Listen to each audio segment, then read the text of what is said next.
seeing a major crash in the financial system. Most investment banks are bankrupt, and many of the commercial banks are bankrupt. With unemployment in the double digits, millions have lost their homes. The breadth and depth of this recession, that states are dealing with problems that are pretty unprecedented. I mean, does anybody think it's over? Anybody raise your hand if you think it's over?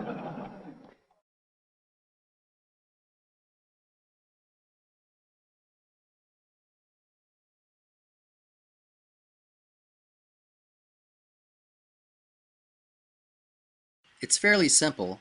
9/11 became the excuse to invade Afghanistan. Then the Bush administration convinced us that who we really needed to invade was Iraq. These wars cost lots of money. Where'd we get the money? Mostly by borrowing it. In other words, by selling U.S. Treasury notes and bonds, or by simply creating new money. This drives the value of the dollar down. There is a common misconception about inflation. Most anyone will tell you it is the rising of prices. Rising prices are in fact the result of inflation, inflation being simply an increase in the money supply. The more dollars you print, the less they are worth. During Bush's 2 terms, the Federal Reserve increased the money supply in the U.S. by a whopping 50%, and under Obama they've doubled it again. In the decade leading up to the economic crisis, the Federal Reserve and outfits like Fannie Mae and Freddie Mac encouraged easy lending policies. The Fed dropped interest rates down to 1%, while the government practically forced banks to make dodgy home loans. This drove home prices up. Lenders bundled these loans and sold them to investors who hedged against potential losses using derivatives, a sort of insurance. This derivatives market grew, by most estimates, into the hundreds of trillions. All the while, American manufacturing jobs had been moving to China, leaving the U.S. with a consumer-based economy based more and more on borrowing and inflation than actual production. With war costs added in, this is a giant house of cards. All that had to happen was for housing prices to slip. Who got us into this mess? Well, the people that run the government, of course. No, not those people. These people. Do not arouse the wrath of the great and powerful Oz. L. Frank Baum's books about the Land of Oz were published between the years 1900 and 1920. It is widely accepted that his children's books were a veiled commentary on the politics of the day, and that the man behind the curtain was an allegory for the robber barons who created the Federal Reserve. Pay no attention to that man behind the curtain. The great and Oz has spoken. Who are you? Who indeed? The theft of American economic sovereignty by the Federal Reserve, which is not a government agency but rather a cartel set up by private bankers, can really only be understood by going back to the time of the American Revolution. It is widely taught in schools that the causes which drove Americans to split from Britain were taxes on tea, forced quartering of troops, and similar abuses. This is misleading. Before America declared its independence, Parliament had banned the issuance of bills of credit in the colonies with the Currency Act of 1764. This made colonial scrip illegal. In other words, England told America, you can't print your own money. Benjamin Franklin believed that this was among the primary causes of the American Revolution, something which he tried to explain to England's Parliament. Founders like Jefferson, Franklin, and Madison were strongly opposed to the establishment of a central bank, knowing that it would open the door to foreign and private interests seizing control over America's currency. Jefferson wrote, I sincerely believe that banking institutions are more dangerous than standing armies, and that the principle of spending money to be paid by posterity is but swindling futurity on a large scale. This is Alexander Hamilton. Hamilton was the delegate from New York whose moneyed elite he represented. Hamilton supported friendly relations with England and fought to establish a central bank. Many of the founders opposed him on this, as did southern states like Virginia and Maryland. Hamilton's proposal involved the assumption of states' debts by the federal government, which would be offset by new taxes. Virginia and Maryland had already paid off much of their war debt and didn't want to have to pay twice. There was another hot debate going on at the time, where to put the nation's capital. New York and Philadelphia were popular candidates in the North, but some founders were wary of placing the capital in either of these financial centers where corruption between bankers and politicians could take root. Finally, a compromise was reached. States' debts would be centralized under a federal bank, and in return, The capital would be established on the Potomac River. Hamilton showed his true colors when he was discovered by then-President Adams planning a coup d'etat against the fledgling U.S. government. Despite this little-known fact, Hamilton's face graces the U.S. $10 bill to this day. In the end, Hamilton was shot dead by Jefferson's vice president, Aaron Burr, in a duel over a private dispute. But his supporters, the moneylenders of New England and Great Britain, got their bank. The charter for the First National Bank of the United States was due to run out in 1812. Congress refused to renew the charter. Almost immediately, war between America and Britain broke out. Many causes are given for the War of 1812, but anger over the elimination of the First National Bank, which British bankers held a major stake in, is never mentioned. On the other side of the Atlantic, German banker Mayer Amschel Rothschild and his sons were quickly becoming a banking powerhouse across Europe and England. His eldest son Amschel in Frankfurt, Salomon in Vienna, Nathan in London, Karl in Naples, and James in Paris. Frederick Morton writes, "The history of the House of Rothschild has been to an amazing degree the backstage history of Western Europe, because of their success in making loans not to individuals, but to nations." Napoleon was terrorizing Europe at the time, and Nathan and James, by far the most successful of the Rothschild sons, reaped huge profits by financing both sides of the war. They maintained a sophisticated intelligence network to stay ahead of the news, and when Napoleon finally lost to Wellington, Nathan had spies posted behind the lines at Waterloo, as well as a courier ready to race back to England when the outcome became known. When Nathan heard of Napoleon's defeat, he began selling government bonds, or consols as they were known, hand over fist. Seeing this, the other traders were duped into thinking that Wellington had lost, and a panic ensued. After stocks and bonds had nosedived to a fraction of their price, Baron Rothschild began buying them up again. When the official news of Wellington's victory reached London, prices shot back up. It is said the Baron multiplied his already substantial fortune 20 times over that day. Some, such as Richard Lewinson in his 1937 book The Profits of War, have claimed that Baron Rothschild gained control of the Bank of England at this time. It is impossible to know for sure how much Nathan made, or what the family is worth, or even what companies they control to any degree of certainty, for the Rothschilds have always kept such information secret. But there is no doubt that they are, and have been for the last 2 centuries, by far the wealthiest family in the world.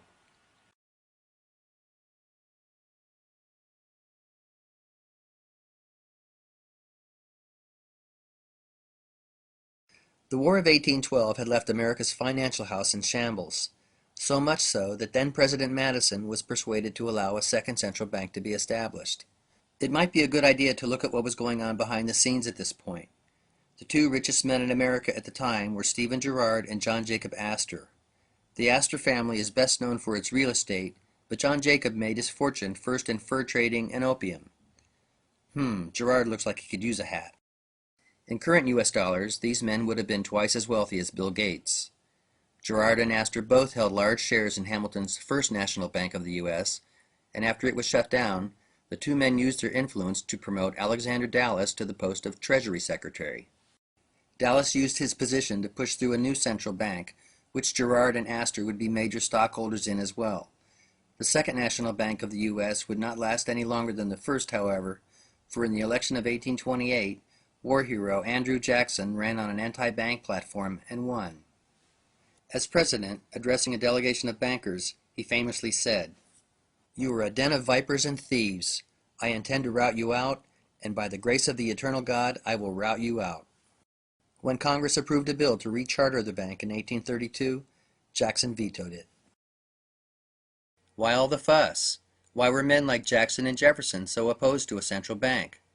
Because the ability to control the currency of a nation is the ability to control the nation itself. In the words of James Garfield, "Whoever controls the volume of money in any country is absolute master of all industry and commerce." It is easy to see the danger inherent in this power falling into private hands when one realizes that with it comes the ability to create booms and busts at will. The present crisis was intended. Insider Richard C. Cook goes so far as to say, "They did it on purpose. The housing bubble and its crash were engineered from the highest levels of the U.S. government, the Federal Reserve, and the financial industry." As for the crash of 1929, Ben Bernanke himself spilled the beans at a banquet in 2002. It is doubtful that the private owners of the Fed were ever sorry, however. These booms and busts over the years have all been precipitated for a reason: to redistribute wealth. During booms, wealth gravitates upward due to inflation. Even before a currency collapses, the damage done by a fiat system is significant. Our monetary system insidiously transfers wealth from the poor and the middle class to the privileged rich. Those who benefit the most are the ones who get to use the newly created credit first. And following crashes, the most powerful companies snatch up assets and competitors for nickels on the dollar. Lehman Brothers has filed for bankruptcy. Wells Fargo will become the largest U.S. bank by branches with an $11.7 billion offer for rival Wachovia. Merrill Lynch, the world's biggest brokerage, has been bought by Bank of America. Washington Mutual has gone under. The FDIC then turned around and sold WAMU's thrift banking assets to J.P. Morgan Chase. This hat trick has been repeated by the world's top businessmen so many times, it is a wonder that booms and busts are universally perceived as unintended. But the truth of the matter is, nearly every economic crisis in American history has been engineered, and there have been many. Two factors contributed to the Rothschild banking family's success. One was their ability to take advantage of financial panics. Maybe more significant was their talent for creating alliances. John Jacob Astor employed an agent, Jacob B. Taylor, to make his real estate deals in order to conceal his identity. Nathan Rothschild and his son Lionel used the same tact. In fact, their American agent during this period was Taylor's own son, Moses. After Jackson shut down the Second National Bank, the National City Bank of New York grew to prominence. Moses Taylor, with Rothschild backing and by buying up shares during the panics of 1837 and 1857, took it over. Reorganized from the ashes of Hamilton's First National Bank in 1812, National City's list of presidents, directors, and stockholders over the years is a veritable who's who of American finance. It was the first and primary investor bank in the Federal Reserve and remains one of America's biggest banks to this day, albeit under a slightly different name. A 1976 congressional report identified 3 Rothschild subsidiaries in the U.S., the National City Bank of Cleveland, the First City Bank of Houston, and the First National Bank of Seattle. Allegedly, the word city in the names of these banks is a reference to the city. The city is the financial district located in the center of London. Sometimes called the Square Mile, it is actually a sovereign state much like the Vatican and maintains its own police force. The city has been the center of world banking since the days of the Western world's first multinational bankers, the Knights Templar.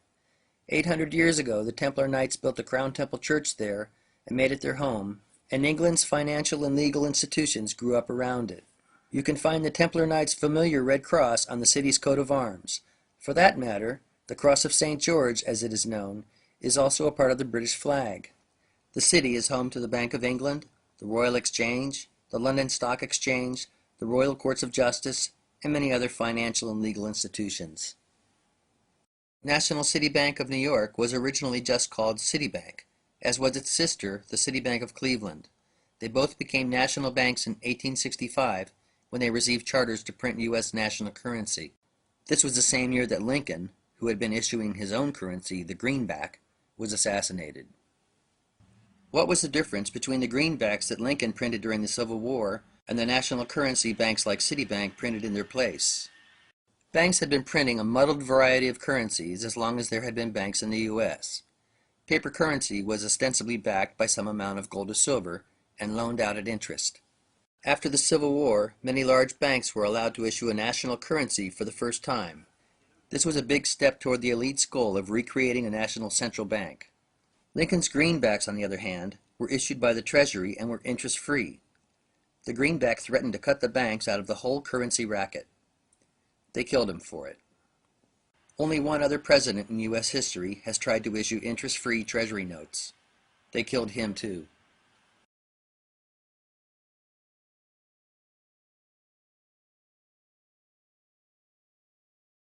America in the mid-19th century was marked by rapid western expansion, and that meant railroads. In the decade between 1860 and 1870, over 20,000 miles of track were laid, linking east to west and providing a way to move grain and cattle from the middle of the continent to the growing cities. All of this development required capital. Investors were more than willing to make loans. not just to turn a profit, but to get their foot in the door of the exploding American economy. The Rothschilds were no exception. In fact, they were pioneers in the financing of railroads on the other side of the Atlantic. Another Rothschild associate got in on the ground floor of one of America's first railroads, the B&O, a man by the name of George Peabody. Peabody was taken under the Rothschild wing in the 1830s and opened an office in London. He quickly became the go-to guy for British investors interested in American ventures and dealt in U.S. and state bonds, canals, transatlantic cable and railroads, and even shipped steel to the U.S. for laying track. But Peabody and Company's involvement in the American Railroad would really shift into high gear after Peabody retired and turned his company over to his partner, Junius Morgan, in 1864. The company was renamed J.S. Morgan & Company, and Junius' son, John Pierpont Morgan, backed by unlimited Rothschild funds, would become the most powerful banker in the United States. Not only is the Morgan name familiar to every American, so is his likeness.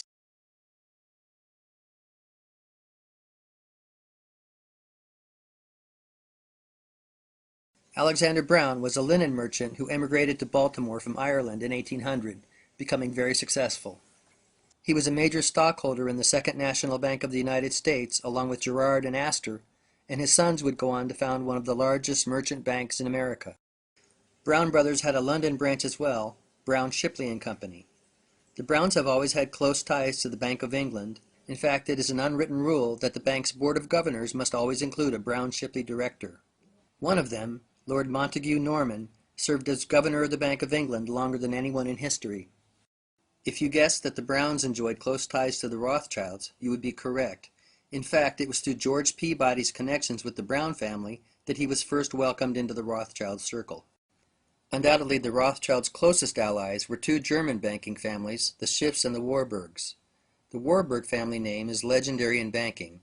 M.M. Warburg & Company, based in Hamburg, is the oldest bank in the world and remains in private hands. The Schiff family shared a house with the Rothschilds in Frankfurt, the very house that Nathan and his brothers grew up in. Jacob Schiff first came to America after the Civil War, and in 1875 went to work for Kuhn, Loeb & Company. He promptly married co-founder Solomon Loeb's daughter Therese and took over the bank.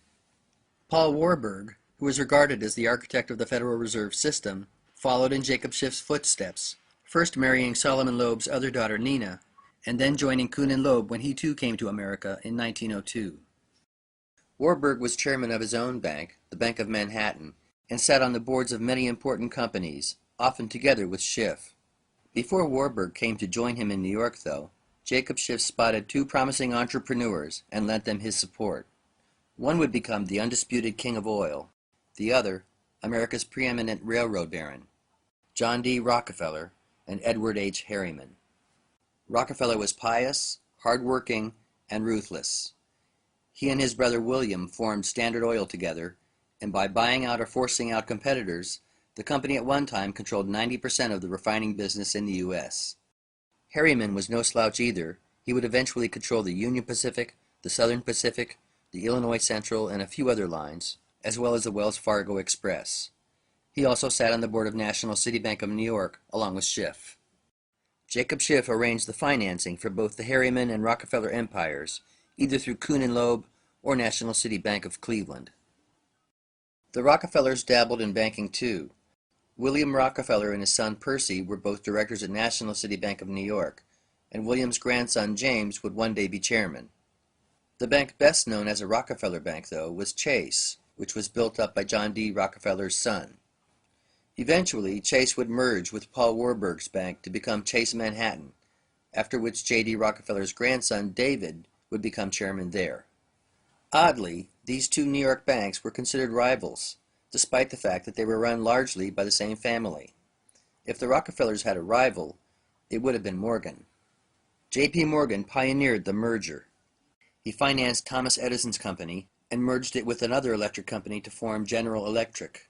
He bought Andrew Carnegie's Steel Corporation and combined it with others to create U.S. Steel. In the early 1900s, Morgan and his companies controlled $1 billion in assets, an incredible sum at the time. Which is why there was universal surprise when it was discovered upon Morgan's death that the worth of his estate was only around $70 million. A lot of money in those days, but nothing like what he was believed to be worth. The truth is, He was playing with someone else's money half the time. Morgan, like the rest of these players, was one brick in a financial pyramid, the top tier of which was occupied by the Rothschilds. With the addition of a few other bit players, this pyramid is a pretty good representation of the cartel that would form the Federal Reserve in 1913. But first, there would be a war. The similarities between the Spanish-American War and the war in Iraq are uncanny. Both happened around the turn of the century. Both were preceded by a well-coordinated propaganda campaign. Both were won quickly, but were followed by a long and painful occupation period. The U.S. was bogged down for years in the Philippines fighting insurgents. The death tolls of both invading U.S. troops and local civilians are eerily similar. Finally, both wars were based on a lie and initially supported by an American public which had been duped. While the robber barons were consolidating their control over American industry, several politicians, a Navy admiral, a newspaperman, and a lawyer were beating the war drum, pushing the U.S. toward war with Spain, which still held possessions in the Caribbean. You might think of them as the neoconservatives of 100 years ago. A couple of these men are worth taking a quick look at. The leader of this group was Teddy Roosevelt.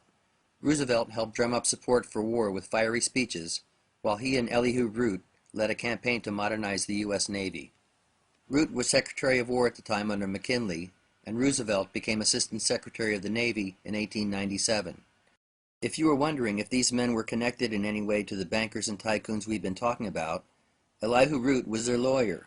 He personally handled the legal affairs of J.P. Morgan, E.H. Harriman, and other powerful men, constantly running back and forth between Washington and New York.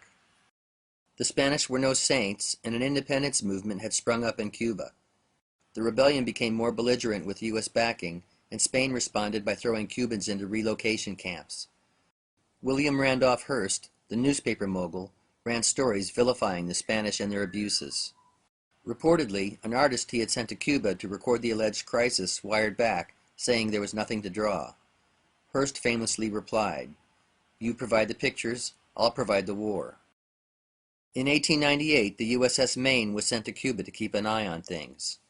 3 weeks later, an explosion sent the Maine, along with 260 American sailors, to the bottom of Havana Harbor. Spain was blamed and the U.S. declared war. Spain's wooden ships were no match for the newly modernized U.S. Navy, and the war was over within months.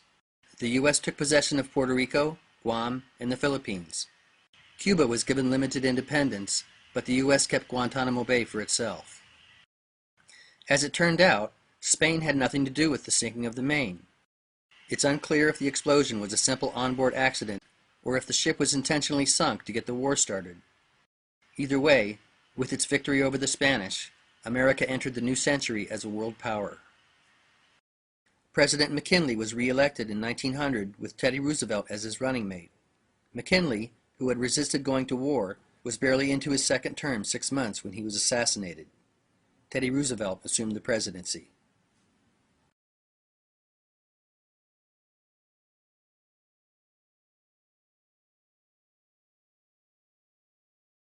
Now the bankers, with their sights set on a central bank, had almost all of their ducks in a row. With allies in control of both American government and industry, only one thing stood in their way: the attitudes of the American public.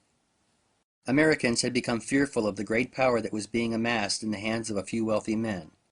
This was compounded when Harriman and Morgan, who had been fighting over control of the Northern Pacific Railroad, decided to set aside their differences and form a large trust. The Northern Securities Company, which Rockefeller got a piece of as well, combined several Northern railroads under one umbrella. Teddy Roosevelt decided to attack both Northern Securities and Standard Oil for antitrust violations. These lawsuits culminated in the breakup of both monopolies.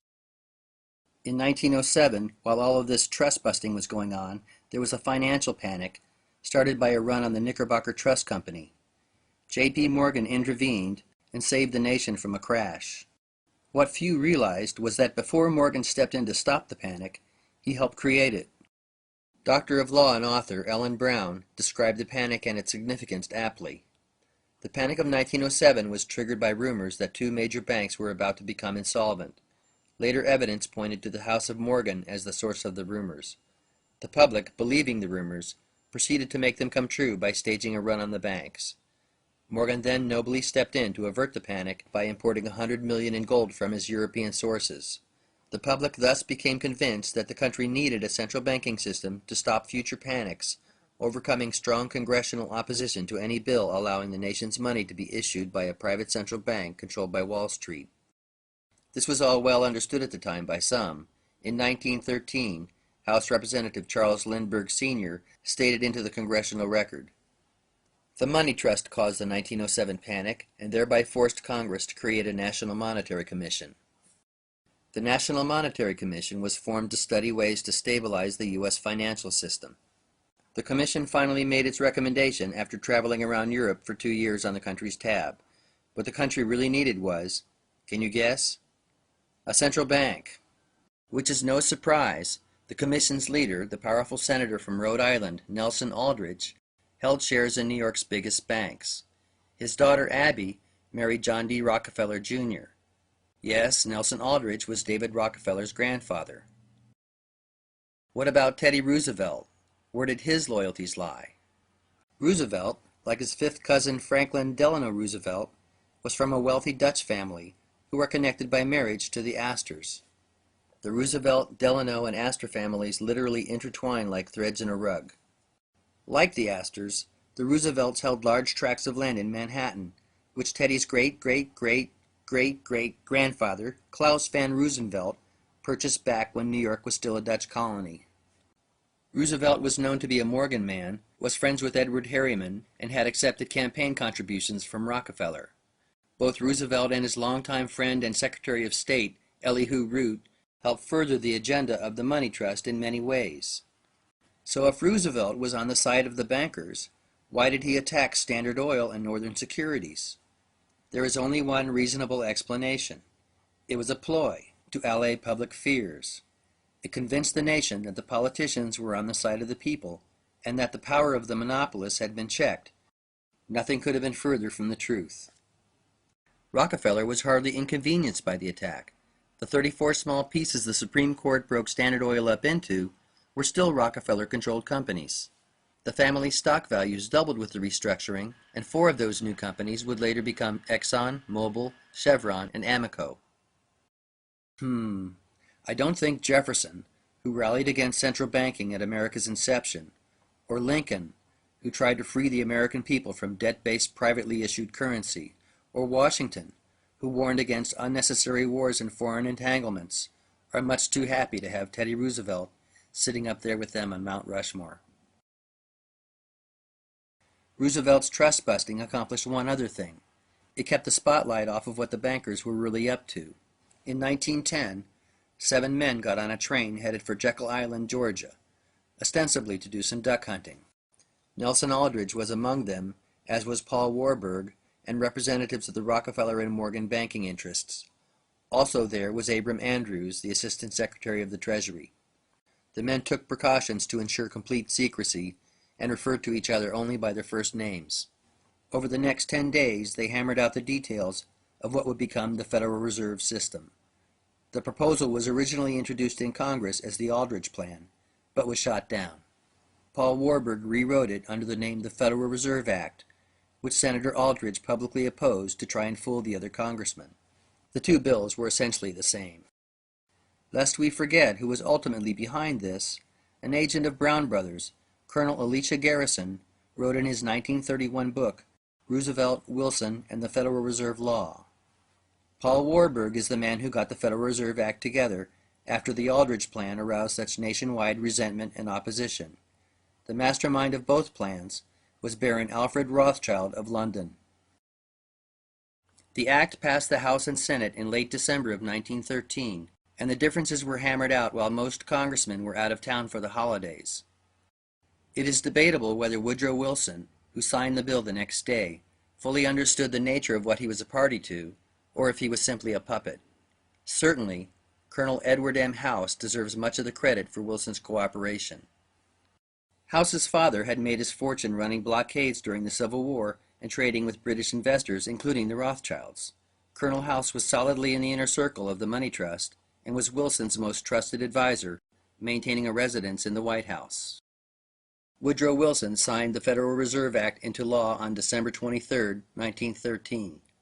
Jacob Schiff sent a letter to Colonel House thanking him.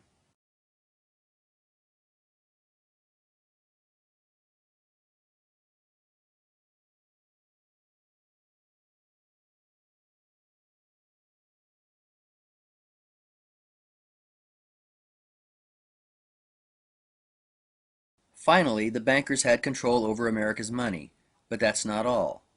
That same year the Federal Reserve Act was passed, Congress also passed income tax legislation for the first time, which would enable the government to tax people's labor in order to pay the interest on the money it would now have to borrow from the Fed. And it wouldn't be long before America would start borrowing like never before to pay for its involvement in a war. Arguably, not a single war in modern history has been fought for the reasons advertised. Most people think the First World War started over the assassination of Archduke Franz Ferdinand, heir to the Austro-Hungarian throne. This did provide an excuse, but the truth of the matter is, cars, planes, and diesel engines for locomotives and ships had been invented, all which ran on oil. The demand for this resource was about to explode, and the Rockefellers, with their Standard Oil monopoly in the U.S., and the Rothschilds, with their control of the Royal Dutch Shell Company across the Atlantic, had the market practically cornered. Then in 1908, oil was discovered in Persia. Much of the Middle East at that time was under the control of the Ottoman Empire, who, in partnership with Germany, were in the process of building a railroad to Baghdad. This had to be stopped. It was time to kick the Turks out of the Middle East. And this bold stating of the geopolitical facts of life strikes the modern reader with the force of revelation. For there is in our own time an absolute taboo among the corporate news media and the political class against mentioning anything to do with these strategic and economic reasons for war. How curious, for example, that the First World War is never taught in our schools as an invasion of Iraq. Not all of you are coming with me on that one. That's okay, don't worry. I will say many things in the course of tonight's show that you will not agree with. But I feel that if we retrench back to a position of consensus, we can build outwards from there. So going back to where I believe some consensus to exist between us. Possibly.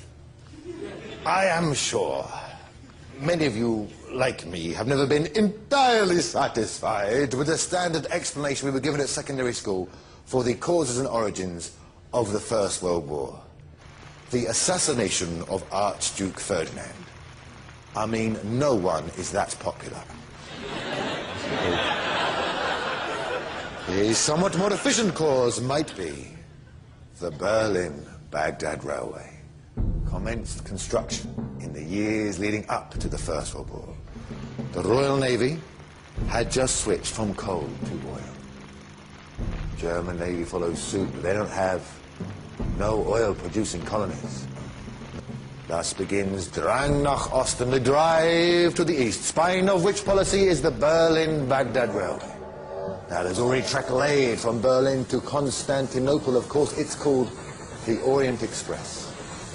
The Germans just have to build the last 900 clips. It's going to take them clear into Baghdad, but there is huge opposition to this project among the major European powers. And the British, we're opposed to this for two main reasons. Firstly, we recognize that we cannot compete with the Germans in engineering terms alone, because we know that passengers will simply not accept the Sarajevo to Basra replacement bus service. Secondly, we know once this is built, ain't nothing to stop a Munich businessman getting out of the Baghdad terminus with a Deutsche Bank checkbook, smashing our cartel. So a phony war begins. The first British regiment to be deployed in the First World War, the Dorset Regiment, goes to Basra, 1914, where it is joined by 51 other British divisions. Ah, what a difference 100 years makes. Not. Getting the European powers embroiled in a war was one thing. Getting the U.S. involved was something else. Americans wanted nothing to do with the war. That is, until the Lusitania, with 196 American passengers on board, was sunk off the coast of Ireland by a German U-boat. Evidence which indicates that the passengers of the Lusitania were sacrificed to spark U.S. entry into World War I, while regarded as the stuff of conspiracy theories, is well documented.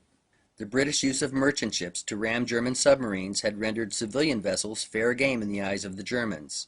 This was well known, yet the Lusitania sailed into hostile waters without a military escort. One of the ship's boilers had been shut down, reducing its speed and making it an easy target.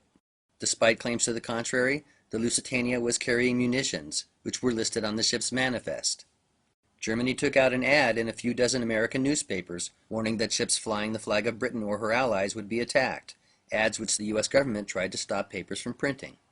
Wilson's advisor, Colonel Howe, spoke with the British Foreign Secretary, Sir Edward Grey, about the Lusitania the morning of the day it was attacked, recording in his journal that its sinking would carry us into the war.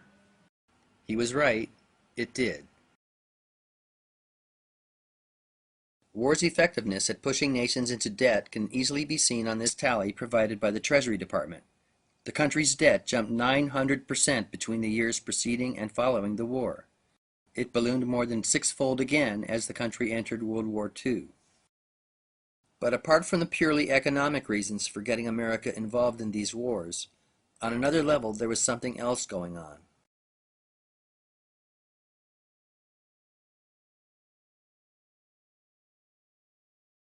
At what point in your career did you become connected with the Reece Committee?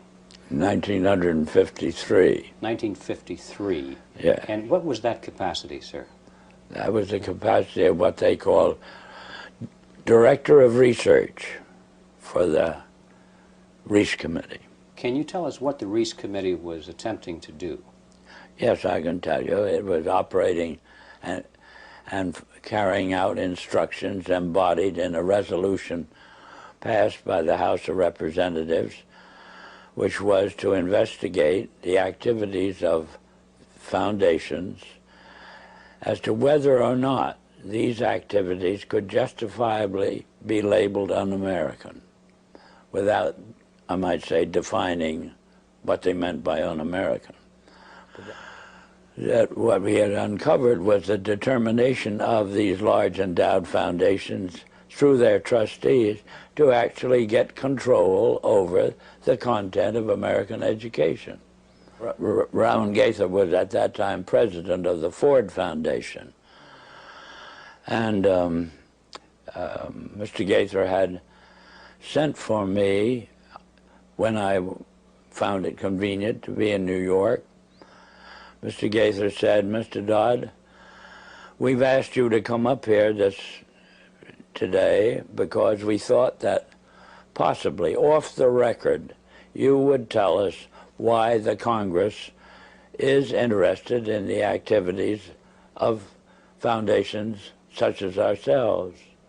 Mr. Gaither then went on voluntarily and stated, he said, "Mr. Dodd, all of us that have a hand in the making of policies here have had experience either with the OSS during the war or the European Economic Administration after the war. We've had experience operating under directives. We here operate on in response to similar directives, the substance of which is that we shall use our grant-making power so to alter life in the United States that it can be comfortably merged with the Soviet Union." Well, parenthetically, Mr. Griffin, I nearly fell off the chair. My response to Mr. Gaither then was, "Well, Mr. Gaither, I can now answer your first question. You forced the Congress of the United States to spend $150,000 to find out what you just told me." I said, "Of course, legally, you're entitled to make grants for this purpose, but I don't think you're entitled to withhold that information from the people of the country to whom you're indebted for your tax exemption. So why don't you tell the people of the country that's what you've told me?" And his answer was, we would not think of doing any such thing. So then I said, well, Mr. Gaither, obviously, you forced the Congress to spend this money. Dr. Johnson, who was then president of the Carnegie Endowment, telephoned me and said, did I ever come up to New York? And I said, yes, I did, more or less each weekend. And he said, well, when you're next here, will you drop in and see us? Which I did. And Dr. Johnson said, after, again, amenities, Mr. Dodd, we have your letter. We can answer all those questions, but it'd be a great deal of trouble. And we have a counter-suggestion, is that if you can spare a member of your staff for 2 weeks and send that member up to New York, we will give to that member a room in the library and the minute books of this foundation since its inception. And we think that whatever you want to find out or the Congress wants to find out will be obvious from those minutes. Well, my first reaction was they'd lost their mind. I had a pretty good idea of what those minutes would contain, but I realized that Dr. Johnson had only been in office 2 years, and the vice presidents were relatively young men, and counsel seemed to be also a young man, and I guessed that probably they'd never read the minutes themselves. And so I said I had somebody, I would accept their offer, and went back to Washington, and I selected the member of my staff who was on my staff, having been a practicing attorney in Washington, but she was on my staff to see to it that I didn't break any congressional procedures or rules.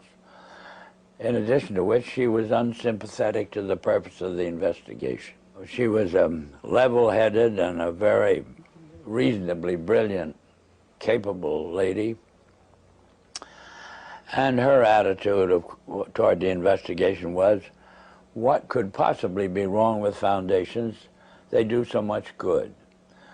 Well, in the face of that sincere conviction of Catherine's, I went out of my way not to prejudice her in any way. And off she went to New York. She came back at the end of 2 weeks with the following in the way of, on dictaphone belts.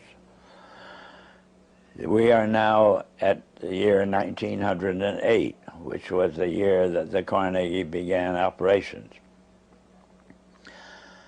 And in that year, the trustees, meeting for the first time, raised a specific question, which they discussed throughout the balance of the year in a very learned fashion.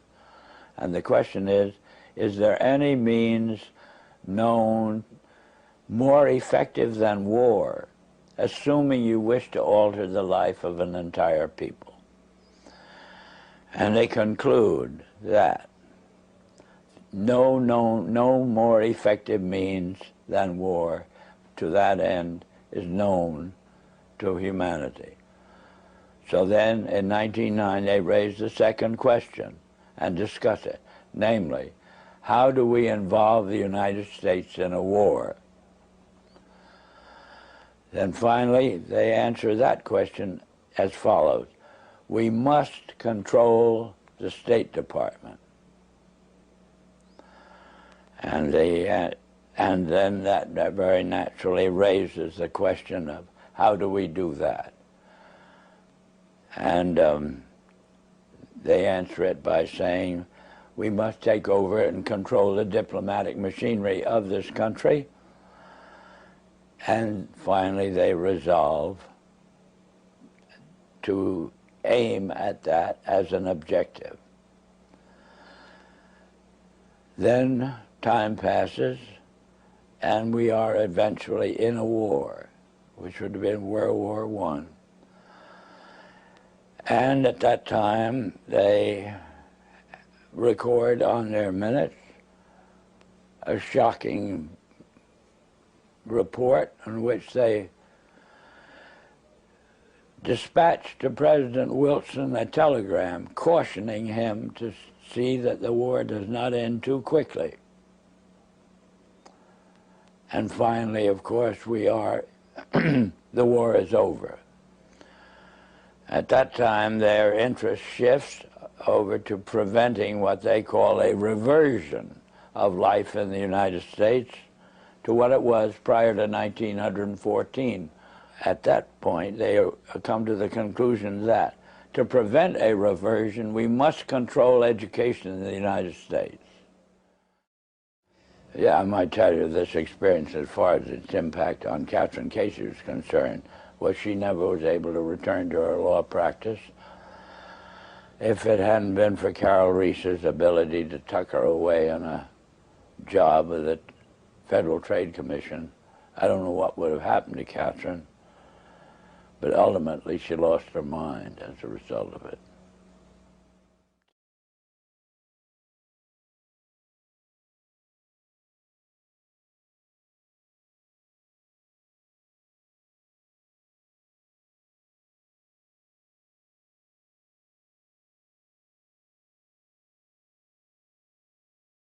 After World War I, the money trusts continued to consolidate their power, specifically to strengthen and institutionalize their influence over government.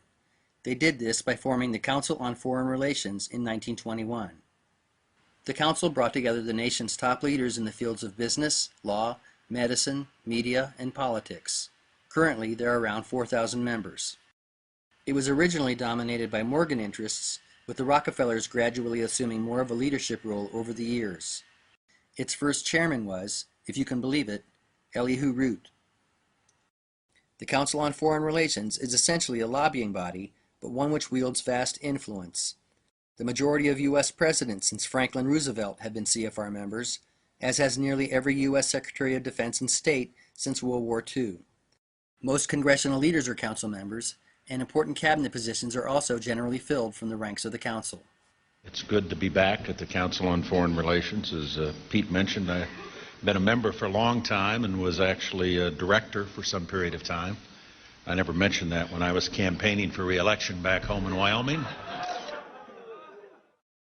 The late Aaron Russo, an Oscar-nominated film producer who received but declined an invitation from Nicholas Rockefeller to join the Council on Foreign Relations, spoke about the organization. I had a friend, Nick Rockefeller, okay, who was one of the Rockefeller family, and he, when I was running for governor in Nevada, he came to me, introduced himself to me through an attorney, and we became friends. We started talking about things, and I learned an awful lot from Mr. Rockefeller. Now, I was definitely being recruited, but it's more subtle than that. Well, in your words, just go through the process, and then what he said. Well, what it is remember, we were friends, and we used to go to my house a lot. We'd have dinner, we'd talk, and he'd tell me about business investments, how you get involved in, you know, and was I interested in joining the Council on Foreign Relations? You know, I would have to get a letter to join them, but was I interested in that? And, you know, just stuff, you know, leading you on. And I used to say to him that I never really did that because that wasn't where I was coming from. You know, as much as I like you, Nick, you know, your ways and my ways, we're on the opposite side of the fence. You know, I don't believe in enslaving people, you know, and he would come back with, oh, I do? Or? Well, it's more like, you know, how do I put it? It was like, what do you care about them? What do you care about those people? What difference does it make to you? They're just serfs. They're just people.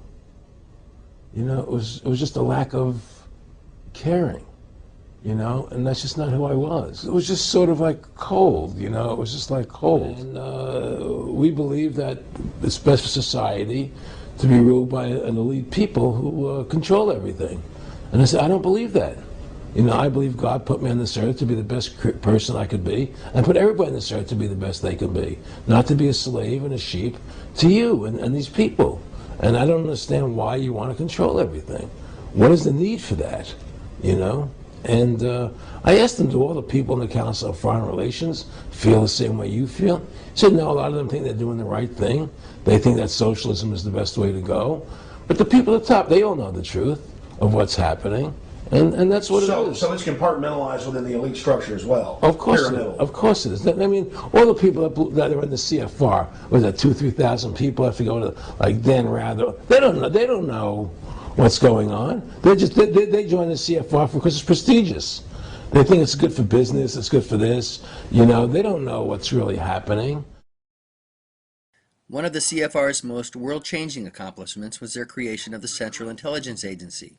The CIA was formed after World War II as part of the Defense Act of 1947, a bill which also combined the departments of the Army, Navy, and Air Force under a new Department of Defense and created the National Security Council as well. This Defense Act was formulated by 3 longtime members of the CFR who also lobbied Congress for its passage. The first of these 3 men was James Forrestal, who served as the country's first Secretary of Defense. Harry Truman, who had succeeded FDR upon his death, was up for re-election at the time, and his opponent, CFR member Thomas Dewey, had been selected by the Council to succeed Truman.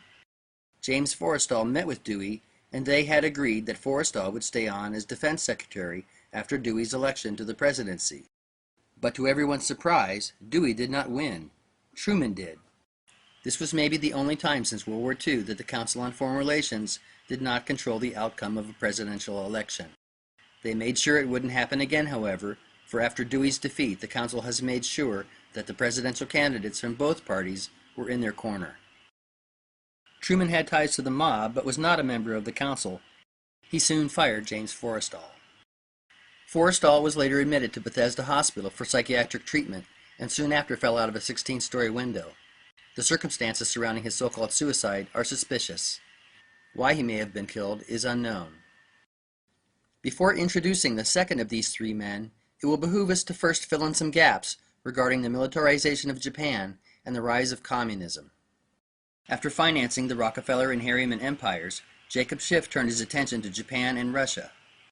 Russia had long been a thorn in the side of the international bankers. Tsar Alexander II had sided with Lincoln during the Civil War against them, and the czars had long refused to allow Western banking to take root in their country. So the bankers began formulating a plan to end czarist rule in Russia. The right-hand man of Jacob Schiff in this endeavor was an explorer and expert on Russian and Japanese affairs, a man by the name of George Kennan. In the 1880s, Kennan traveled to Siberia, which served as a sort of penal colony for political dissidents in Russia, and began writing articles for the Western press and giving lectures across the U.S. describing the deplorable conditions in the Tsar's labor camps. Influential Americans like Mark Twain reacted with horror and became ardent supporters of political change in Russia. Meanwhile, Jacob Schiff began funding Jewish revolutionaries led by Leon Trotsky, pursuant to orchestrating a coup d'etat in Russia. Schiff's grandson related later that the old man sank about 20 million for the final triumph of Bolshevism in Russia. Paul Warburg's younger brother Max, who ran the family bank headquarters in Hamburg, also helped fund Lenin and Trotsky. But before a coup in Russia would be attempted, the bankers saw another opportunity to weaken the Tsar, which involved Japan. There's just no way around it. In order to understand anything about Japan, you have to know what happened there in 1600. In that year, after centuries of fighting between dominant clans, a large battle took place at Sekigahara, in which over 150,000 samurai fought. During the fighting, several clans switched sides, and Tokugawa Ieyasu and his supporters won a decisive victory. Ieyasu subsequently moved his clan to Edo and united Japan under what is known as the Tokugawa shogunate, Tokugawa being the clan name, and shogunate meaning simply military rule. The emperor at this time became a figurehead. 3 participants on the losing side at Sekigahara, the Mori, Shimazu, and Chosokabe clans, were ill-treated by Ieyasu and became bitter enemies of the Tokugawa. They would exact their revenge on the clan centuries later. Under the Tokugawa, Japan became a closed country. With the exception of the Dutch, who were given exclusive rights to trade with Japan through the port of Nagasaki, the country would remain off-limits to foreigners for the next 2.5 centuries. The Tokugawa clan maintained relative peace in Japan until 1853, when the American Admiral Perry showed up on its shores with a fleet of 4 black-hulled warships and demanded Japan open its borders to foreign trade, or else. Japan went into a panic. Fearful of an attack by these strange people with their modern weapons, the Tokugawa decided to appease Perry. This set off civil war in the country, for the Western clans saw this as a chance to topple the shogunate. They rallied their supporters under the cry, "Expel the barbarians, reinstate the emperor." Ironically, during the subsequent bloody conflict over what to do about the foreigners, both sides employed the support of the West, hoping to get the upper hand. France supported and sold weaponry to the shogunate, while Britain supported and sold weapons to the Western clans. After much bloodletting, the Tokugawa shogunate threw in the towel, and Emperor Meiji, a 16-year-old boy at the time, moved the imperial house to Edo and assumed power. Edo was renamed Tokyo. The newly restored emperor did not kick out the foreigners as his supporters had advertised. On the contrary, the Meiji government went on a modernization binge, building railways, factories, power plants, and warships as fast as they could. Military advisors were brought to Japan from Britain, France, and even Germany. Then Japan started flexing its new military might in Asia, fighting and winning a war with China. This made Russia nervous, and tensions were raised again when Japan signed a military alliance with Britain. Finally, in 1904, Japan attacked and declared war on Russia. Jacob Schiff immediately went into action, arranging loans to support Japan's war effort. Money poured in from Kuhn & Loeb, M.M. Warburg, Deutsche Bank, and the Hong Kong and Shanghai Bank, which had been set up by the British after the Opium Wars. Not only did Schiff make sure Japan got all the money it needed, he used his influence to see that Russia got none. Japan's decisive victory over Russia surprised the world.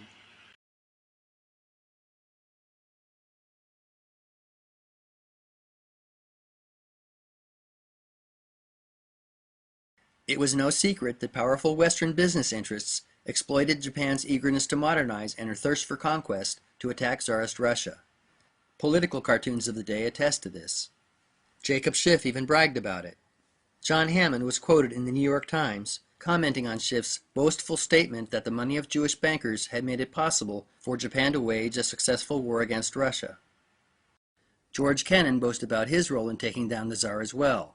He arrived in Japan in 1904, just as the war was getting underway, and with the permission of the Meiji government, distributed anti-Tsarist propaganda to Russian prisoners of war. He was later quoted as saying that, as a result, 50,000 Russian officers and men went back to their country ardent revolutionists. Yet another straw was laid across the Tsar's back. In 1908, Jacob Schiff led a campaign to force then-President Taft to abrogate the U.S.'s long-standing trade agreement with Russia. Skeptics often submit that Jacob Schiff's campaign to topple the Tsar was merely a private crusade, but this is clearly not the case. In 1915, the American International Corporation was formed. On its board of directors sat some of the top financiers of the day, Percy Rockefeller, his brother-in-law James A. Stillman, and the president of E.H. Harriman's Southern and Union Pacific Railroads, Robert S. Lovett, all directors at National City Bank of New York.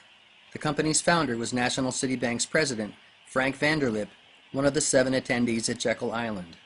Other AIC directors included Otto Kahn of Kuhn & Loeb, Pierre DuPont, and the great-grandfather of George W. Bush, George Herbert Walker. The American International Corporation worked closely with another important company, Guaranty Trust of New York.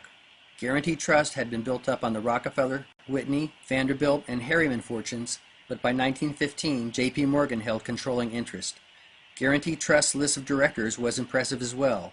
It included George F. Baker, Charles H. Allen, Rothschild Representative August Belmont, Harry Payne Whitney, and J.P. Morgan partner Thomas Lamont. The bank's vice president was Harold Stanley, who would go on to co-found the Morgan Stanley Investment House. In short, the bulk of American wealth and power was represented on the boards of these two companies. Together, they would eventually control dozens of multinational corporations operating around the globe. But in 1915, their first order of business was to pick up where Jacob Schiff left off, and in the final years leading up to the Russian Revolution, see to it that Lenin and Trotsky's Bolsheviks had all the backing they needed. Finally, in 1917, Tsar Nicholas II, weakened by George Kennan's propaganda campaign, humiliating defeat at the hands of the Japanese, and catastrophic involvement in World War I, fell to the Bolsheviks. The Tsar and his family were killed in a house in Yekaterinburg. Communism was born. How surprising that the second architect of the Defense Act of 1947 turns out to be George Kennan's cousin, twice removed, George F. Kennan. If you are confused by the fact that the CIA and their arch nemesis, Communist Russia, were created essentially by the same people, don't be. The Central Intelligence Agency was never designed to fight the spread of communism, safeguard democracy, or anything like that, despite the fact that the communist threat provided the justification for practically everything the agency did up until the fall of the Soviet Union. In truth, the CIA was created to do a very simple, specific job, a job to which intelligence gathering is merely incidental. Now, before introducing the third architect of the Defense Act of 1947, we really need to answer a few questions, which are undoubtedly nagging at you by now. What is it that the CIA was really designed to do? What is the real agenda of the bankers and organizations like the CFR? And what did Ford Foundation President Rowan Gaither mean when he said, as quoted by Norman Dodd, "We shall use our grant-making power so to alter life in the United States that it can be comfortably merged with the Soviet Union." And finally, who are these people? Is there a so-called Jewish conspiracy, as some conspiracy theorists claim? And what about that other group often accused of trying to run the world, the Freemasons? Do they play a role in any of this? We can answer all of these questions, and more. But there's a little more digging we'll have to do first, so grab your shovel.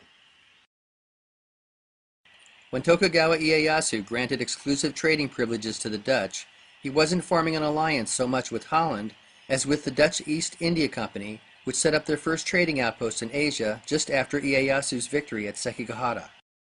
The Dutch East India Company and its main competitor, the British East India Company, were the first multinational corporations.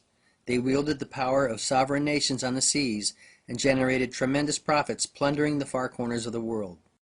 When people think of these outfits, they think of spices, and while it is true that the Dutch and British East India Companies imported spices and tea from the east to the west, the most lucrative part of their business was the opium trade. A Dutch West India Trading Company was also formed to profit from the lucrative slave trade in the Americas.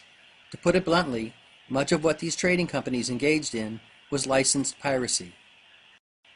Another interesting fact about these trading companies is that they were dominated by Freemasons, from the investors and governors down to the ship's captains. This is evident in the numerous Masonic lodges which sprung up along the trade routes. So how curious that both pirates and Freemasons are associated with this symbol. The skull and crossbones is a prominent symbol in Masonry. Here are some Freemasonic aprons. A skull and usually crossbones are also present in what is called the Chamber of Reflection, a room prepared for initiates undergoing the Masonic rite of the first degree in many orders. What few people know is that both Freemasons and pirates inherited the symbol from the same place, the Knights Templar. The true origin of the skull and crossbones is most likely the Chi Rho, an ancient symbol whose meaning is not morbid at all, but more akin to rebirth. The first Templar to fly the skull and crossbones, legend has it, was Roger II of Sicily, who harassed and plundered the coasts of Greece and northern Africa, and for whom the Jolly Roger is named. According to myth, Roger's father, King Roger I, copulated with the corpse of his wife Adelaide, Roger II's dead mother, and returned 9 months later to find only a skull and crossbones. The original Templars were Normans, the blood product of Franks and Vikings.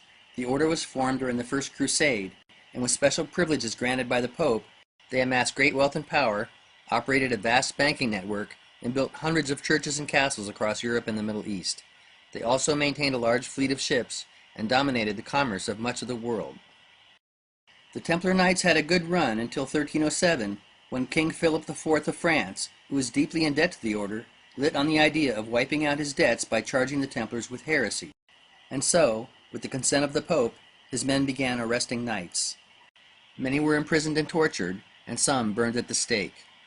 Most, however, fled, mainly to Portugal and Spain, Scotland, and very likely Switzerland. How interesting that the home of the Bank for International Settlements, the central bank of central banks, may well have been a refuge of these medieval bankers. Author Ernesto Frere explored what happened to the Templar fleet, which disappeared from the shores of La Rochelle when the hammer of King Philip came down. He concludes, like others, that many Templars took to the sea after their banishment, thereafter adopting a life of piracy. These skull and bones decorate gravestones in a churchyard in Temple, Midlothian, an area granted to the Templars by David I of Scotland in the 12th century. Scotland is rich in Templar history, and some believe that the Knights helped Robert the Bruce win independence from England on the field of Bannockburn. So what do you think? Does the flag of Scotland really derive from the cross of St. Andrew, as legend has it? Or maybe from this? Author John J. Robinson explored what became of the Knights Templar in Britain after their banishment. Robinson makes a strong case that the Templars simply went underground and evolved into what would emerge centuries later as Freemasonry. Robinson is not alone in observing many connections between the two orders. Various Masonic rites belied Templar origins, and the Temple of Solomon, which served as the Templars' headquarters in Jerusalem, is a central feature of Freemasonry. Maybe the best clue that Crusader Knights gave rise to Freemasonry is that Andrew Michael Ramsay, a prominent Scottish Freemason during the 18th century, said so in a speech given at a French lodge. There was already a large Templar presence in Portugal and Spain when those fleeing from France arrived. There, the Templar Knights simply adopted different names. In Castile and Aragon, they joined existing orders such as the Order of Santiago. In Portugal, a new order was formed, the Knights of Christ. The heirs of these repackaged Templar Knights, who were expert mariners, contributed greatly to the dominance of Portugal and Spain during the era of world exploration. Henry the Navigator was in fact a Grand Master of the Knights of Christ, and Christopher Columbus, Vasco da Gama, and Ferdinand Magellan were all associated with these orders and flew the Templar Red Cross on their ships.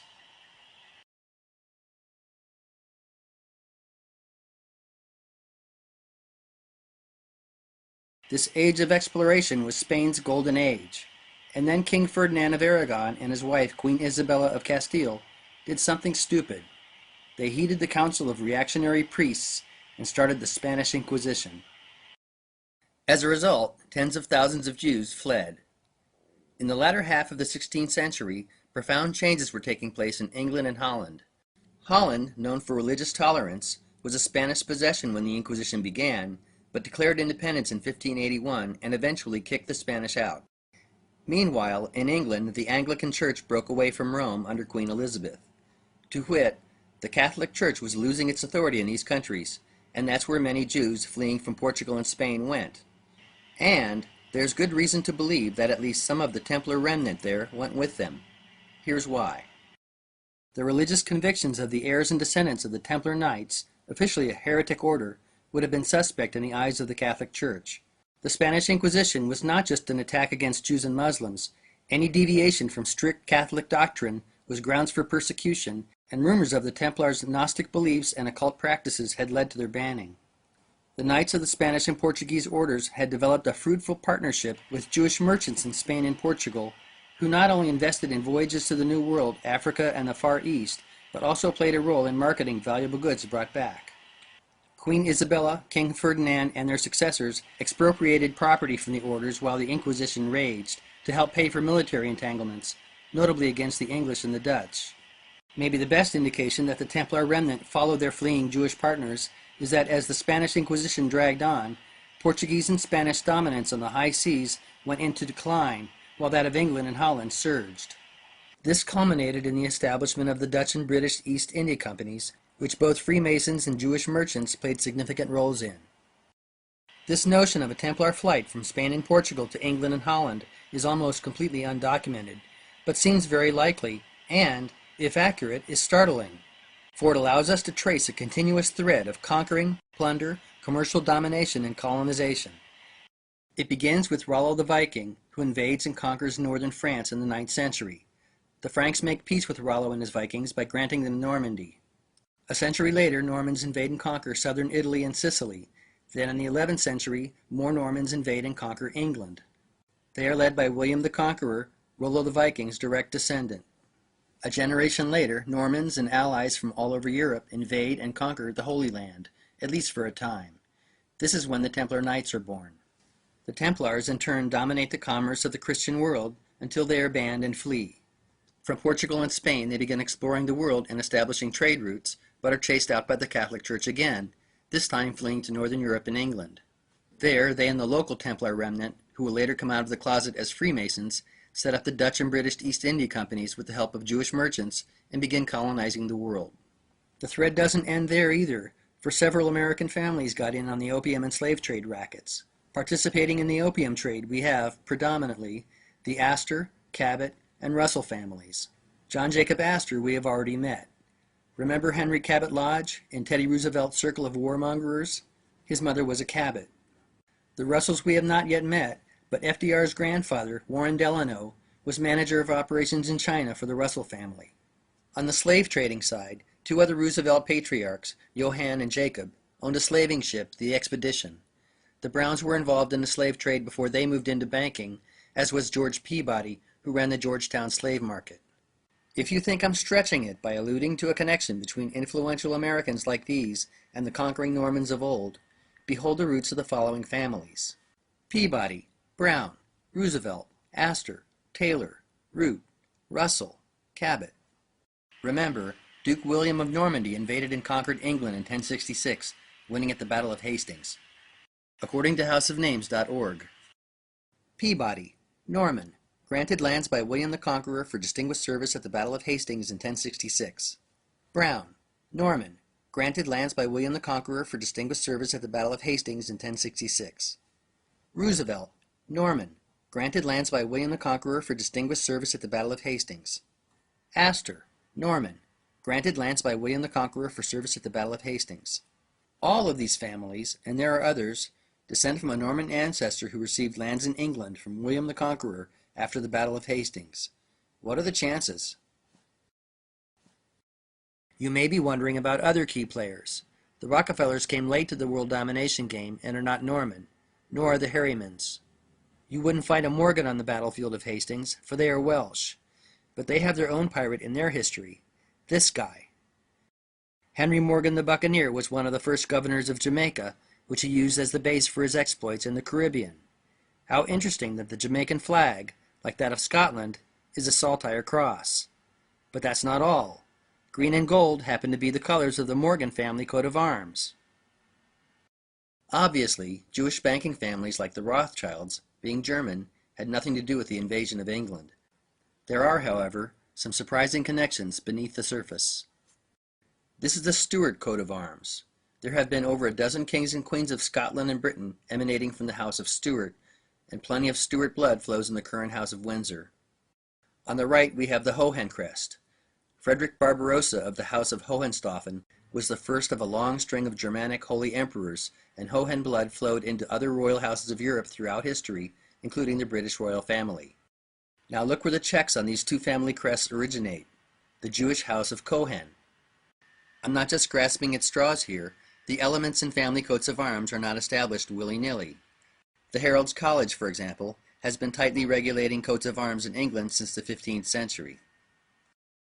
Cohen is an alteration of Kagan, which meant king or priest in Khazaria. Khazaria was a large kingdom in Asia which converted to Judaism in the late 8th century, flourished through the 9th, and folded in the 10th. As Khazaria declined, two major groups there, the Magyars and the Kabars, migrated westward into Eastern Europe. Many, if not most, of the Kabars were Jewish. The Magyars, on the other hand, were really Huns, which is where the Hun in Hungary comes from. Historians invariably refer to these groups as Magyars and Kabars, and you'll never hear them talk about a massive Jewish Hun migration, but that's really what it was. The leaders of the Magyar tribes were the Arpads, a clan which claimed to be directly descended from Attila the Hun, and who ruled Hungary for most of the country's history. Arpad blood also flowed into the royal houses of Britain through George, a Hungarian prince whose father was an Arpad and whose mother was a Russian princess of Viking heritage. George accompanied Margaret, an English princess who had been born in exile in Hungary, back to Britain in the 11th century, where she married King Malcolm III of Scotland.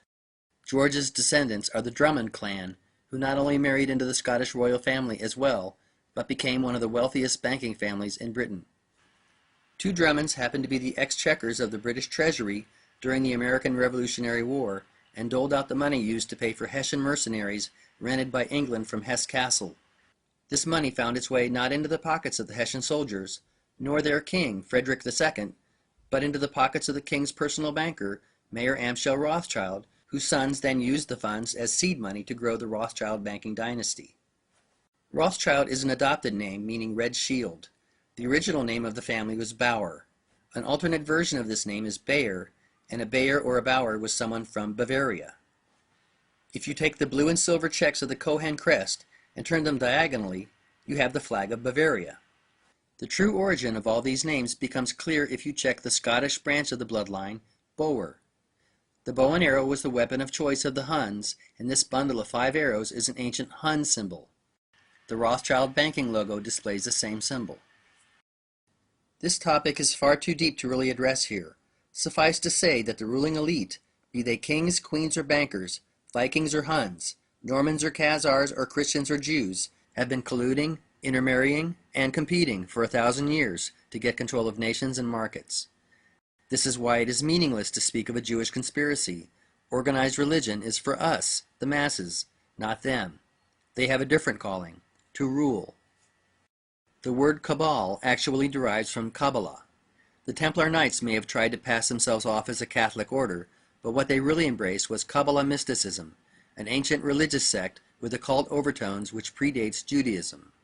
The dualistic nature of Kabbalah is represented in the interlocking triangles of the Magen David, which was used by Freemasons long before it became a symbol of Judaism. These are not Jewish temples, they are Freemasonic temples, and it goes without saying that the Templars and the other Crusader Knights were really the first Zionists, for they wanted the Holy Land, albeit for themselves. The Templars lost the Holy Land to the Muslims not long after they took it, but in the 19th century, 2 distinct Zionist movements sprang up pursuant to getting it back. One called for a return of the Jewish people to Israel, while the other hinged on a skewed interpretation of biblical texts known as end times prophecy. Some might be surprised to learn that there are far more Christian Zionists in the world than there are Jewish Zionists. One of the first proponents of Christian Zionism and end times doctrine in Britain was, interestingly, a Drummond, while one of the movement's first leaders in America was Charles Taze Russell, whose followers went on to found the Jehovah's Witnesses. Yes, this is the same Russell family that made its fortune selling heroin to the Chinese. Samuel Russell, the head of the family opium business, we briefly met. One of the original Templars may well have been a Russell, for one of the 9 knights who formed the order was a man known to history as Russell. This is very interesting, because another Russell of the 19th century, Samuel's cousin, William H. Russell, co-founded along with Alphonso Taft, the father of future U.S. President William Howard Taft, an influential secret fraternity at Yale University in 1832. They named it, you're not going to believe this, Skull and Bones.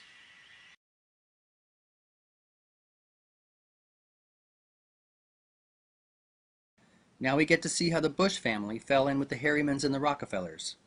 Many are aware that former U.S. President George W. Bush is an alumnus of the Skull and Bones fraternity. His father, George Herbert Walker Bush, was a member too, as was his father, Prescott Bush. It was at Yale University that Prescott Bush became close friends with Averill Harriman, the son of E.H. Harriman, who was also a bonesman. But the Bush-Harriman family connection actually goes back a bit further.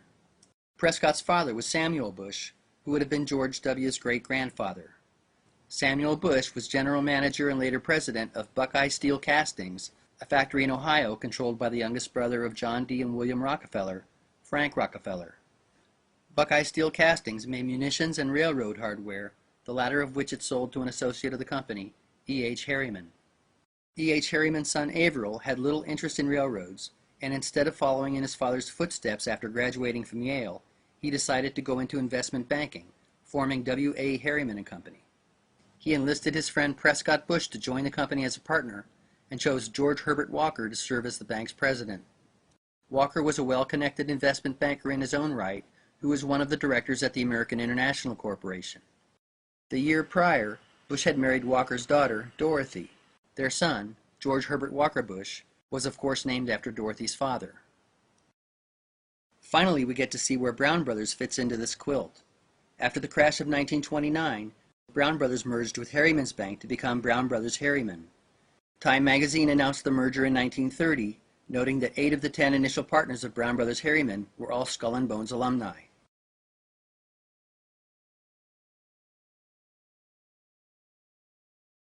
In the decade following the merger, Brown Brothers Harriman played a central role in funneling U.S. investments to Nazi Germany. Funds were transferred through the Union Banking Corporation, an affiliate bank set up by Harriman and an early Nazi supporter, Fritz Thyssen. The recipient of the bulk of these transfers was the IG Farben Company in Germany, the corporate muscle behind Adolf Hitler. IG Farben was run by its co-founder, Max Warburg, at least until anti-Jewish policies made it impossible for Max to remain in Germany.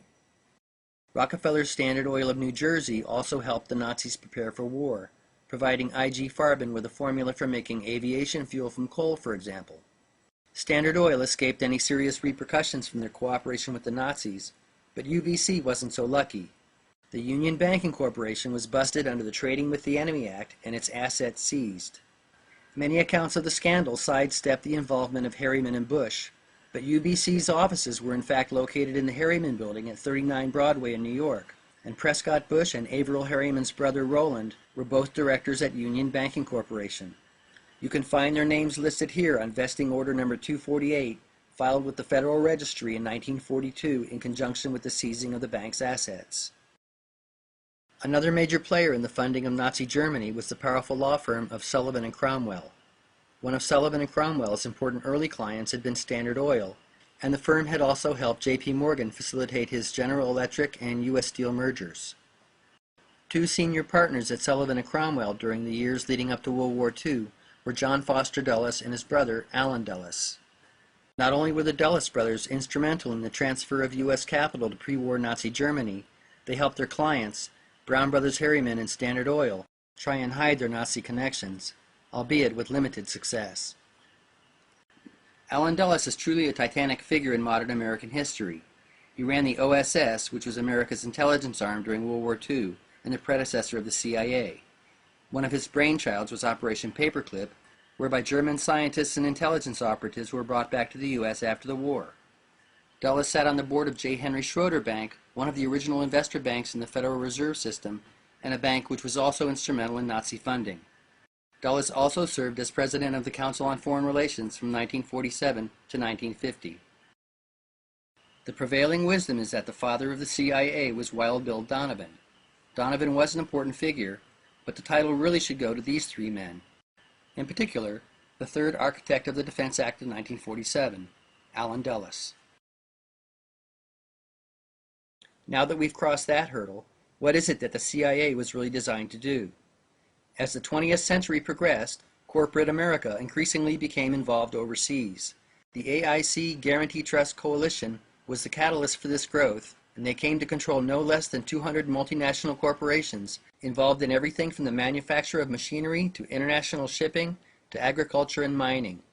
Frank Vanderlip stated, "The way we conceived the American International Corporation, we had decided that what was needed was some kind of organization that would take a foreign business enterprise of great possibilities, or even a good idea with management behind it, and finance it into strength."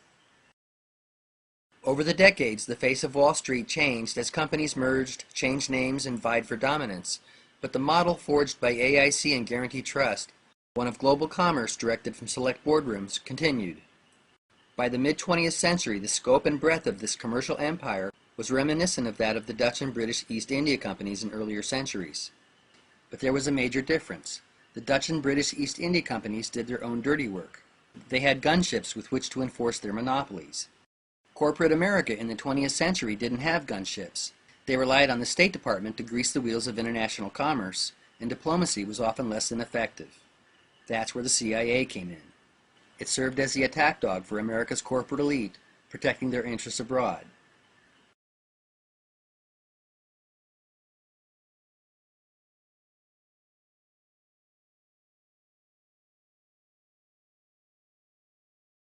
The CIA's first major operation was in Iran in 1953, ousting democratically elected Mohammad Mossadegh in a coup d'etat.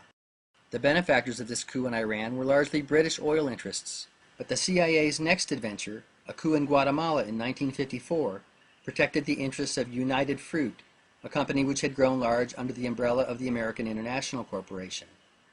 Another flagrant example of the use of the CIA as a gunship of industry was its ousting of Salvador Allende in Chile in 1973. Allende was killed and replaced with Pinochet, one of the most brutal dictators in modern Latin American history. The coup in Chile was orchestrated largely in response to efforts by Allende to nationalize the country's copper mines and telegraph and telephone networks. This threatened the interests of IT&T as well as the mining giants Kennecott and Anaconda Copper. CIA interventions and coups around the world between the agency's inception and the first Gulf War averaged nearly one a year and included meddling in Ecuador, the Dominican Republic, Vietnam, Laos, Cambodia, Brazil, Greece, Iraq, Zaire, Angola, Bolivia, Afghanistan, Honduras, and Haiti. The most infamous of CIA-backed coups was in resource-rich Indonesia in 1965, where Sukarno was overthrown by Suharto. After the takeover, Suharto's troops murdered over 500,000 alleged PKI party sympathizers with the aid of intelligence supplied by the CIA. The tragedy of all this chaos and killing is compounded when you factor in that much of it was paid for by U.S. taxpayers, hypnotized by the perceived communist threat and clueless as to how big business really pulled the strings in Washington and Langley, Virginia.